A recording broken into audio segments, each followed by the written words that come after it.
my pleasure to be here back in Indiana, share the Gonzalo's thoughts about loving Indiana. You know, some of my first visits coming back to PIC were to Indiana producers, both large and small, and have really enjoyed my time here and looking forward to sharing some thoughts on ventilation. But we have a smaller group here today than the other side, so it can be a conversation. If something pops up in this slide set, there's no reason to wait until the end. Let's discuss it here and now and then move forward, okay? So with ventilation, you know, what we're doing is really trying to address 4 major areas. We're looking at pigs, providing fresh air for animal welfare and optimal growth. We're working to control what we create, really. Bacteria, dust, humidity, and gases. We don't want to wreck our facilities through the process of pigs being in there, right? I mean, I learned at a really early age that cast iron and galvanized steel was really bad for pigs, or pigs were really bad for it.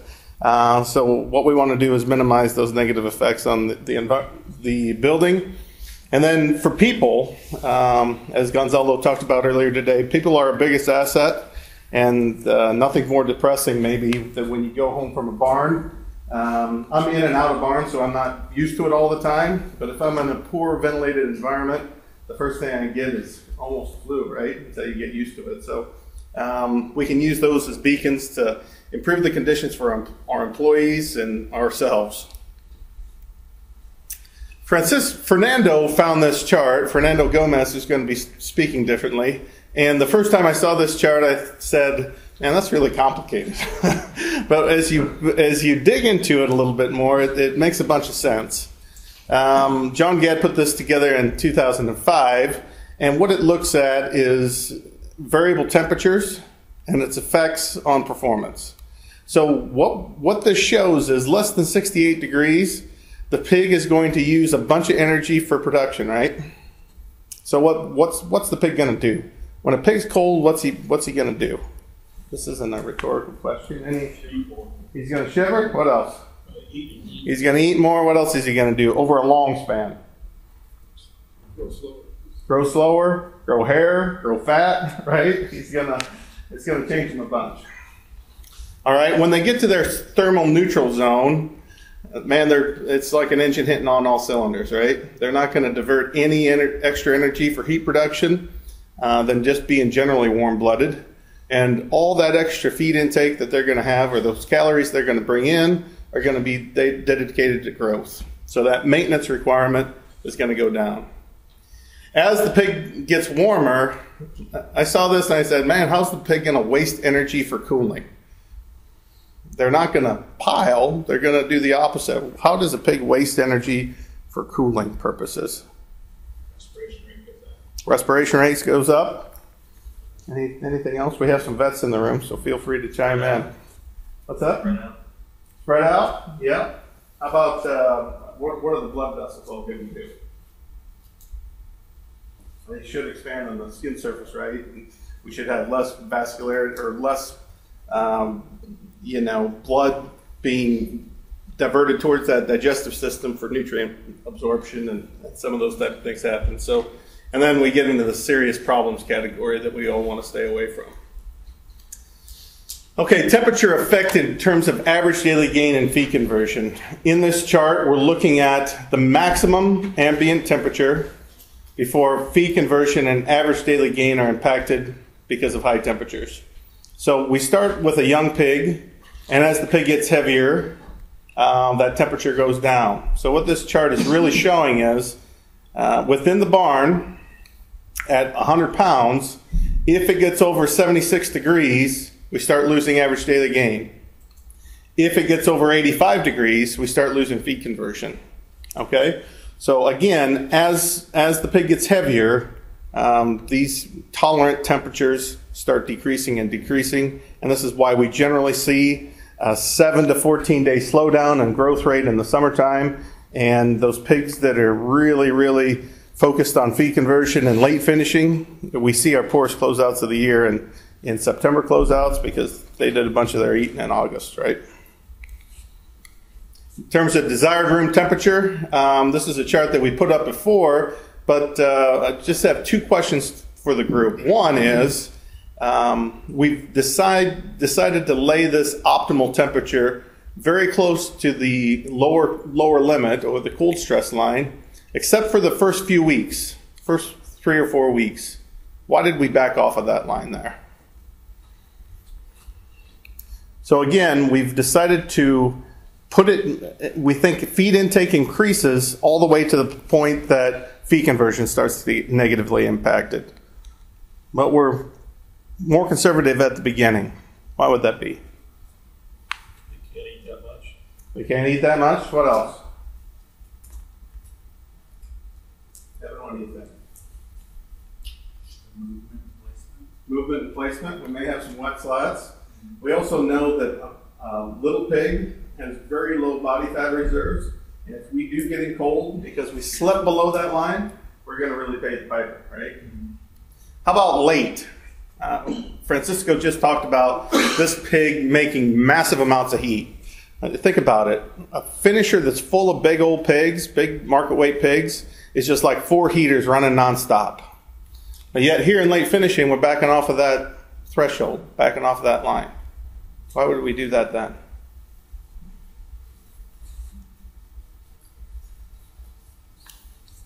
Well, it's a calculated compromise. The thing about in late finishing, we're taking pigs out of the barn. So that barn being full is just like 4 heaters running.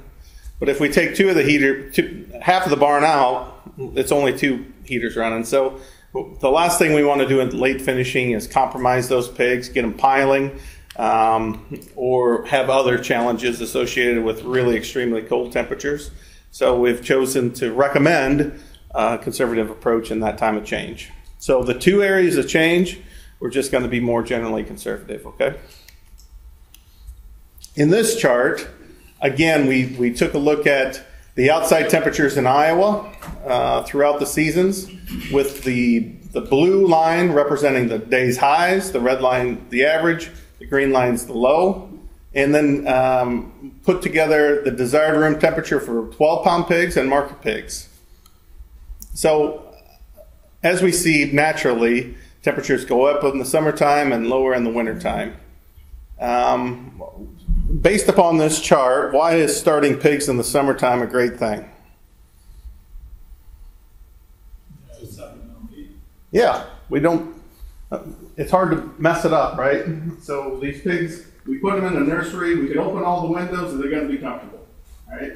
And we're going to have great air exchange rates, and we're not contingent, we're not liable to bad insulation, bad inlets, bad fans, anything like that.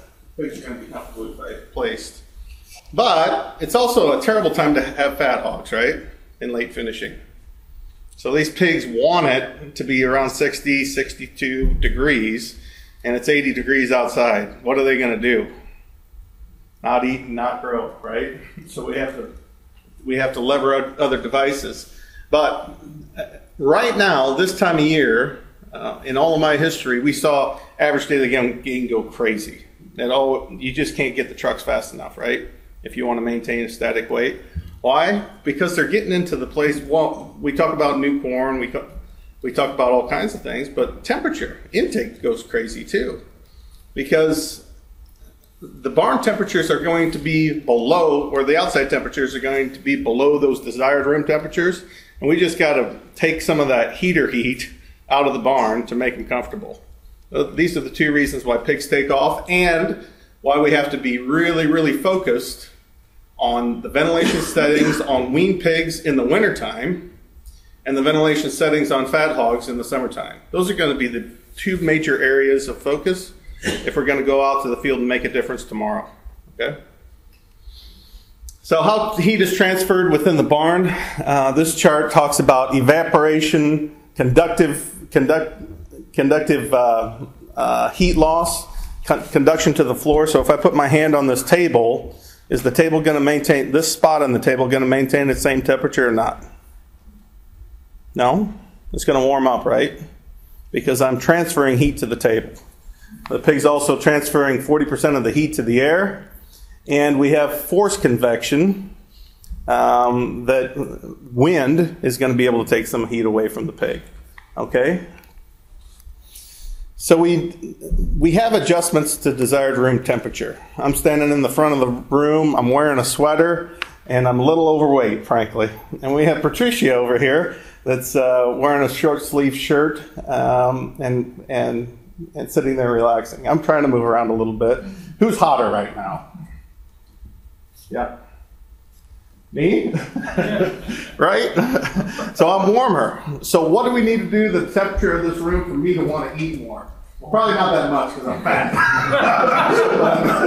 If I'm going to be as comfortable as Patricia is, what do we have to do? We got to cool it down, right?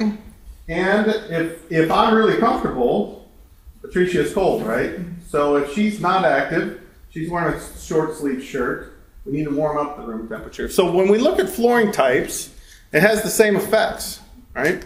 So if we have nursery pigs in this barn, who's warmer? The guys on plastic or the guys on metal?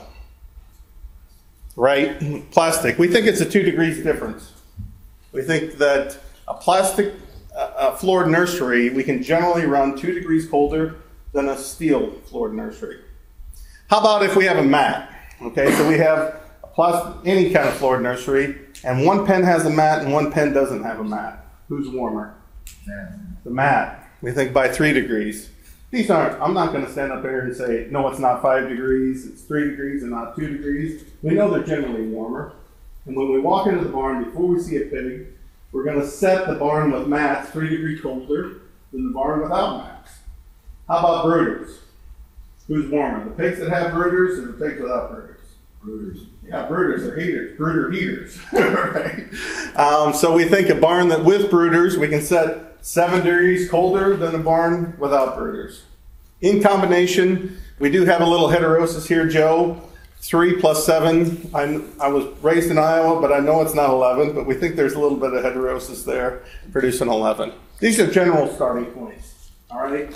I'm not going to ever propose and say, hey, every wean pig placed in Indiana over the next 12 months needs a 76 degree temperature. I'm not. But what we believe is these are the general offsets between these two conditions, okay? Also, wet slats. Why would wet slats be that much colder than dry slats? So we said dry slats are a -9, wet slats are a -18. Why does that happen? Yeah.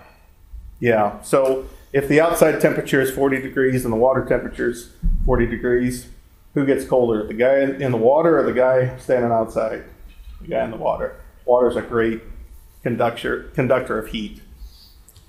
So if you walk into a barn with wet slats or wet flooring and it's the right temperature, does that mean that it's the right temperature for the pig?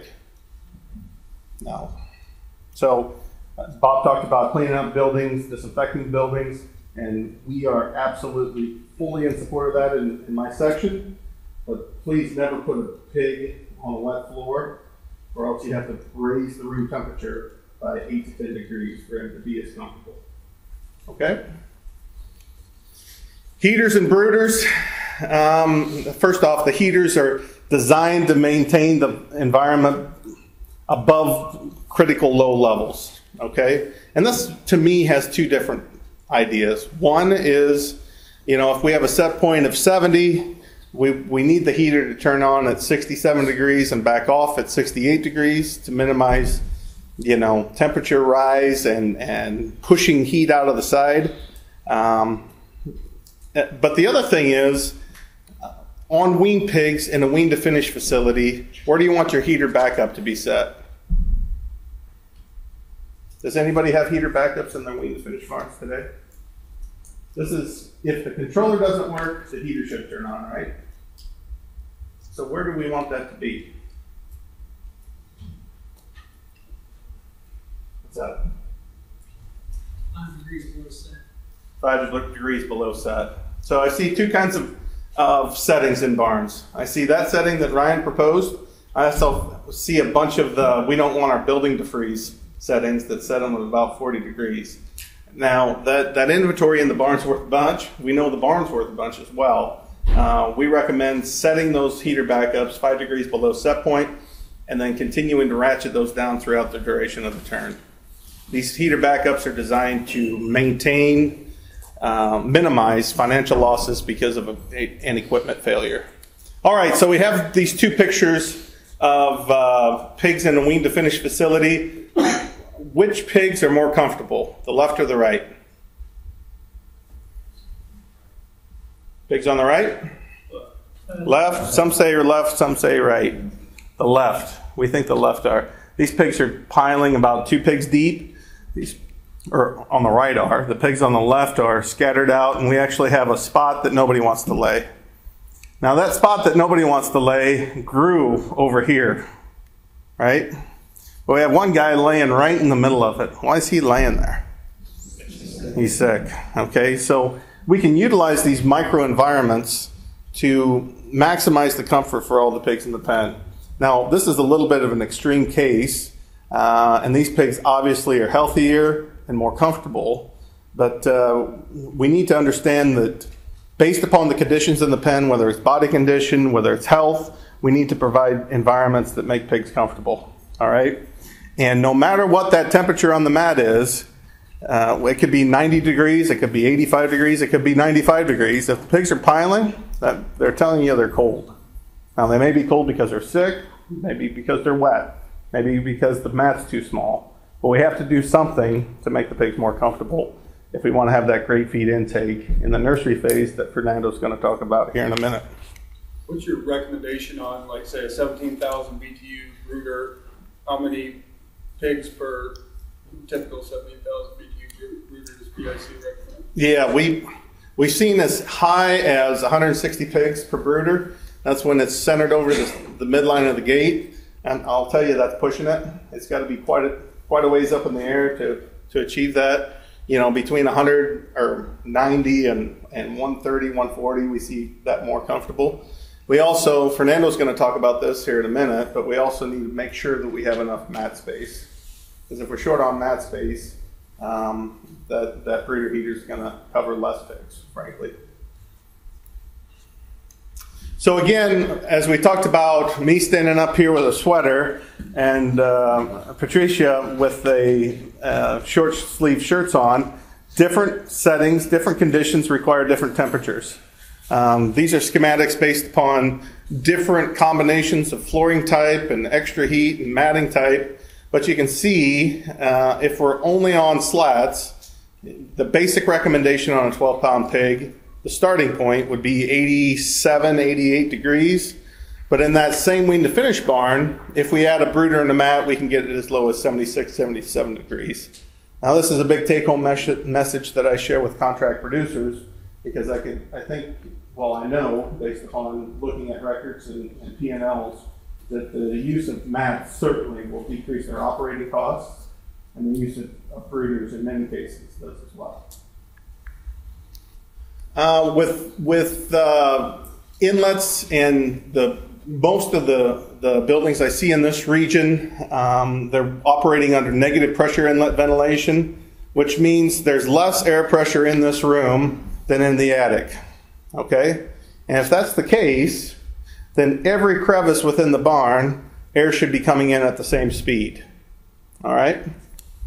Now, we can control how fast that air comes into the barn by controlling the gap in the inlet.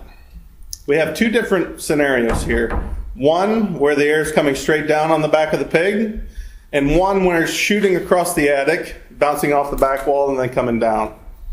Which barn is drafty?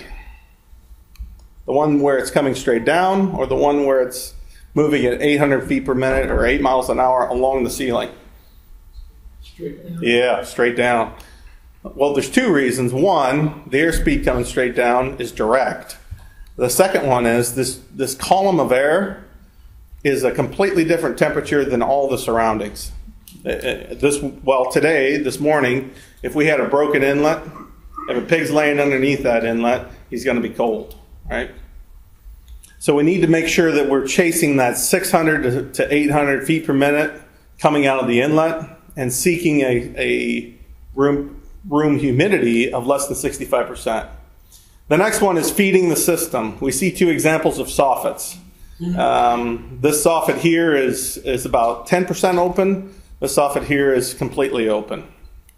All right, so if we walk into a barn today and see rust all over the roof, rust all over the attic, and the barn continues to go in and out of tunnel, just jockeying back and forth, where are you going to look?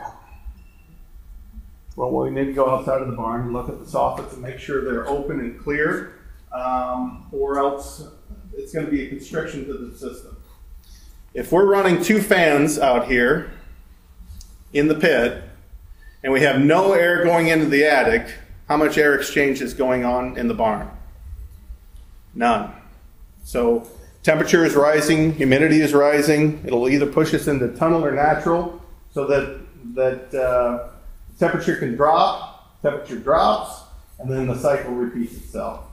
So in some cases, we see that humidity even getting up in the attic and rusting out plates, rusting out the metal on the roof, rusting out the metal on the ceiling.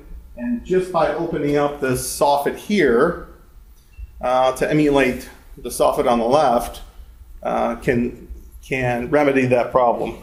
If you have an interest in getting deep into ventilation details, we have a calculation tool. And all you have to do is enter in the number of fans that you have on, and it'll tell you how wide the soffit needs to be for the duration of the barn. Any questions on this? Yes. Do you leave that open year-round? Depends. If I'm in a place that we don't have any snow, absolutely. If I'm in a place that has snow, we definitely need to consider what we can do to minimize snow going up in the attic. The bad thing about the side of the barn is as wind blows snow, it follows this arrow really well, right up into the attic.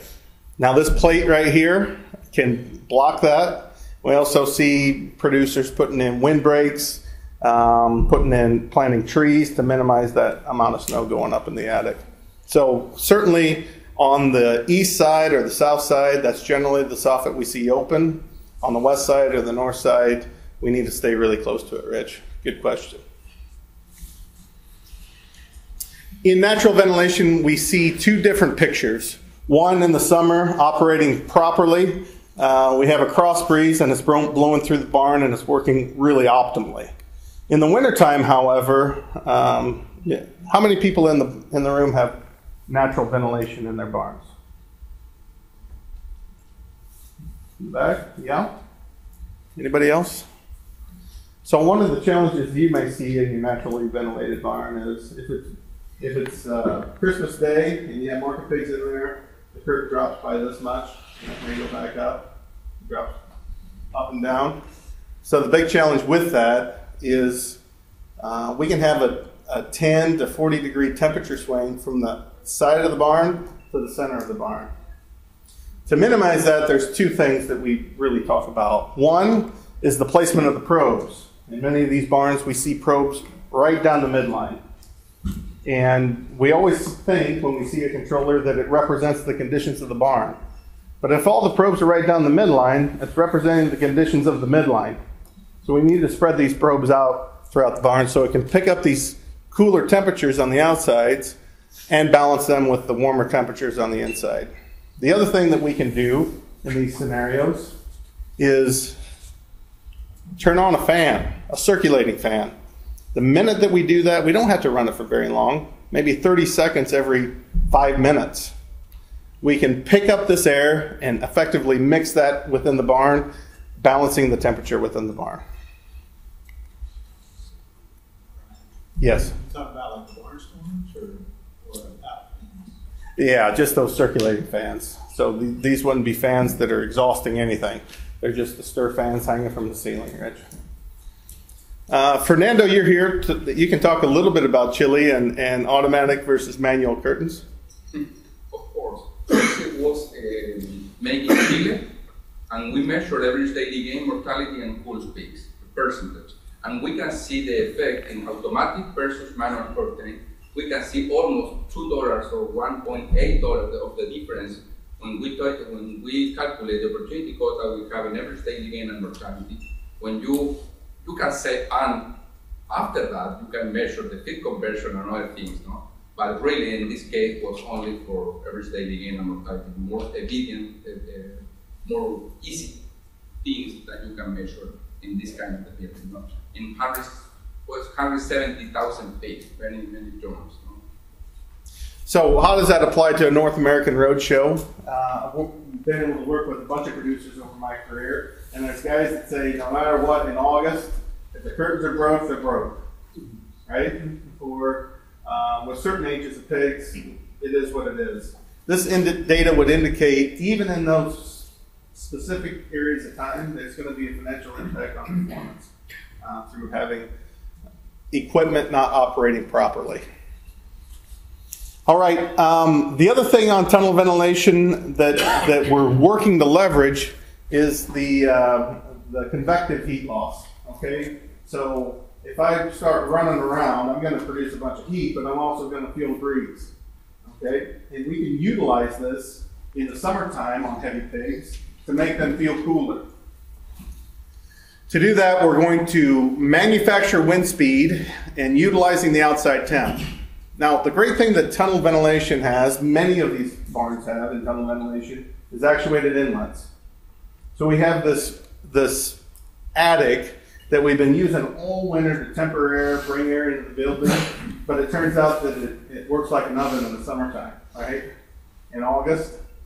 So every time I get a chance in the summertime, what we work to do is put a temperature probe up in the attic or right near the attic and then look at it outside. And it's not been uncommon for me to see 130-degree temperatures coming out of the attic. So what are we going to do with that air in August? Well, let's not bring it in. Let's close the inlets and minimize that air coming out of the attic in the middle of the day in August. The other thing that we can do with the proper emergency backups that are set accurately and work properly is even potentially turn off pit fans. Okay, so imagine that we want the barn to be 70 degrees, but we're bringing 90-degree air into the barn, right? And we want to get all this wind. Do we want to take that out right out the side? No, we want that to operate like a wind tunnel. We never see a car commercial that's demonstrating a wind tunnel that has air going all over the place. It's unidirectional and moving right through the barn. In the springtime, when the outside air temperature is cooler than the inside air temperature, we want to maximize that air's capacity to rise. So if we're bringing 50-degree air, and we want the barn to be 60, the last thing we want to do is take that 10-degree colder air out the side as quickly as possible. We want to take it all the way to the barn.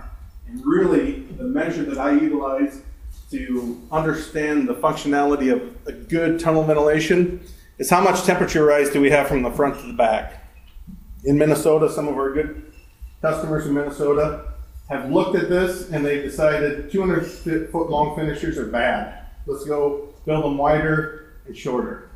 I was in a finisher the other day that was 160-foot long, and they're all about measuring that temperature rise from front to back. Wind chill, this is the effects of that wind chill. If we have the tunnel velocity right on the skin level of pigs, so the first few pins inside the barn, we can have between a 6 and 16 degree effective temperature drop by what the pigs feel. So that day that's 90 degrees, with utilizing the tunnel ventilation and the right wind speed coming into the barn, we can make that pig feel like a 74. Now, if we refer to those first charts, that's going to be still in that area. Average daily gain may be somewhat affected, but feed conversion won't be. So we're going to use all of our mechanical advances to make the pig feel as comfortable as possible so that he eats as much as possible. In tunnel versus natural ventilation, we've talked about some of the pros and cons. Natural ventilation, the challenges that we have are the risk of drafting pigs, rain, but we do invest in fewer fans and have generally less mechanical responsibilities. Tunnel ventilation we really believe in, we know its effects, but higher demands on mechanical upgrades and maintenance, and higher requirements on technical expertise. When you walk into a tunnel barn, you need to have a kestrel in your hand ready to measure air speeds.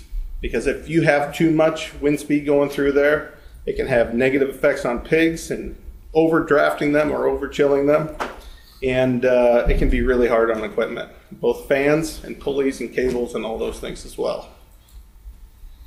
This study done a long time ago in 1998 looked at 18 months of performance on 700,000 pigs. And through that study, they found striking differences, even across 18 months, on average daily gain, feed conversion, and cull percentages. Now, I don't know what the cost of electricity here is in Indiana or Eastern Illinois, but we use 9 cents per kilowatt hour. The general increase that we see on tunnel ventilation per pig space per year not per pig space, per pig per turn, is 15 kilowatt hours per pig, causing an increased utility cost of $1.35 per pig. Now, this doesn't include building costs, but if we deduct the $1.35 per pig away from the added performance and added weight, we can still net out a $5.24 per pig difference in tunnel ventilation versus natural ventilation. Now, you may or may not see the difference this wide within your system. I would challenge you to do two things. Number one, take a look at that data and put natural ventilation barns in one bucket and tunnel ventilation barns in another bucket. Look at the performance differences and also look at the execution within the system. Are we driving at those temperatures? Do we have a well-maintained tunnel ventilated system and a well-maintained naturally ventilated system as well? In terms of evaporative heat loss, there's really two different studies that help us say this can be a valuable tool for producers. Our general recommendations are to utilize misters 16 to 20 degrees over set point at around 100 pounds. And when we turn these misters on, we're not recommending to turn them on forever, to leave them on and let it turn into a swamp in there. The only reason that we're misting pigs is because they don't have sweat glands. That was one of the first signs I saw when I walked into the pig adventure. Pigs don't have sweat glands. So all we want to do is get these pigs wet so we can utilize that conductive advantage that water has for heat removal. So in some settings, what we generally see is trying to get that floor almost dry before we turn on the misters again. Now, it depends on the water pressure in the barn, the pressure depends on the size of the nozzle, depends on a lot of things. So we want every pig in the barn to get wet, and then we want to turn the misters off until the floor gets almost dry. When that's conducted, Meyer in 2001 saw a difference in weight gain from a 143 to a 156, all the way up to a 174. A stark difference in feed intake, upwards even as much as a pound per day, and feed to gain was unaffected in this trial. In John Patience's book that he published in 2012, he looked at these same different things. In his trial, he saw the same increase in feed intake, leading us to a very similar increase in average daily gain. But with the unique piece of his trial was that feed conversion actually improved along with that. So we want you to use them judiciously, appropriately, and we think that makes the pig feel 10 to 15 degrees colder, but we only recommend to turn them on much above set point, even higher than that, because the last thing we want to do again is draft the pigs and drive them into those bad conditions that affect average daily gain and feed conversion by being cold. In terms of relative humidity, the main thing that we're working to do is work to a 65% standard. Relative humidity is defined as the ability of air to absorb and hold water vapor, but it's relative to its temperature. So what that means in our production systems is that 100 degree air holds 5 times the amount of water as 50 degree air. And 0 degree air holds 12% of the water as 50 degree air. So as air temperature increases, its ability to hold water vapor increases along with it in a logarithmic fashion. So if we go outside on a morning like this and it's 40 degrees and foggy, and we want the nursery to be 80 degrees, is that air that's coming into the barn going to help dry out the barn? Is it going to make it wetter? What's going to happen? Well, even though it's foggy outside, there's not that much water vapor per cubic foot. So that air that comes into the barn, into that 80-degree desired room temperature, will actually dry out the barn. Because what we're measuring really is how much water vapor we're bringing in, not the relative humidity of that. Some practical things that you can look at when you go out to the barn is, first off, are the fans and louvers cleaned? As this example.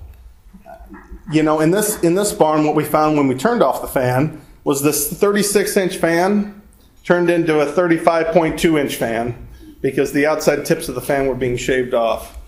We need to look at louvers and soffits for cleanliness. Does anybody know what's happening here? Wind? Why isn't wind affecting both sides? What's up? It's like one fan's running, the other one isn't. Well, they're both running. Okay. The belt's either the belt's loose or the fan's dirty. In this case, this particular visit, we had about a half inch of dust on each one of these louvers, and it's affecting its performance. One of the quick things that we can do to decide whether or not a fan belt is slipping is just go down there with your infrared thermometer and shoot the pulley. If that pulley is a higher temperature than what you would expect for a room temperature, higher temperature than the housing, or we have friction and the fan belt slipping. So those are just some practical things you can go out tomorrow when you do chores or when you're with some of your employees and just walk around the facility and understand, is it functional or not? In terms of temperature, we need to always make sure that the readings that the barn is giving us are accurate. Here's an example of Fernando and I were together. We went into a barn and we saw a bunch of dirty dirty temperature probes. So we went through and we cleaned all the temperature probes, let them dry back out, and took a look at the after readings. After probe 1 was cleaned, the reading dropped by 2 degrees. Probe 2, the reading dropped by 5 degrees. Probe 3, the reading dropped by 2 to 3 degrees. And probe 4, the reading actually went up. If we're measuring temperature for pigs, if we're measuring temperature for our families and our children, we need to make sure that the thermometer is accurate as possible. And the first place to start is making sure it's clean. So on a weekly basis, if not on every 2-week basis, you don't need to take rubbing alcohol with you. You don't need to do anything. Test the water. Make sure the water's running in the pan. Proper flow rate. Take your wet hand and just wipe off the probe. It's going to maintain that, minimizing the fly manure and different things, and keep the barn running accurately as possible. In terms of preparing for the winter time, it was important to us that you guys walk out of here trying to minimize LP costs. We know last winter LP got crazy. A few things we can do. First, maintain the curtain. Now is a perfect time to go through, and whether it's with curtain tape or even curtain repair jobs, to go through and take a look at minimizing the leaks. Consider sandwiching material. So we see a lot of producers go out there and utilize bubble wrap. We think bubble wrap is highly effective. We think it's even more effective, especially in wean to finish the first 3 to 4 weeks, if it can be used in combination with plastic. We have an example of a producer in Northeast Iowa that tested bubble wrap on wean pigs versus bubble wrap and plastic inside that 2x6, the distance of the barn. And the group of pigs that he did with plastic and bubble wrap, he saved half the amount of LP. It turns out that 6 inches of dead air has great R value in minimizing temperature drop within the barn. So we recommend doing that sandwich approach. Heater setting, we talked about that before, making sure that the heaters are going to turn off well below when fans start ramping up, or else we're going to blow heat out the side. Minimal ventilation. Many times if we walk into humid barns, we understand that the natural response, my natural response before I learned these things was to turn up the fans. And it's wet in here, turn up the fans. Well, it may be wet for a host of different reasons. First, we talked about dirty fans and inlets and all kinds of things. If we overstate minimum ventilation in the middle of the night, we're going to be blowing a bunch of LP out the side. So we have great recommendations on minimum cubic feet per minute per pig. We really recommend that you make sure that you're at or above those levels and not double or triple those levels to minimize LP loss. And then finally, making sure that inlets are working according to stages.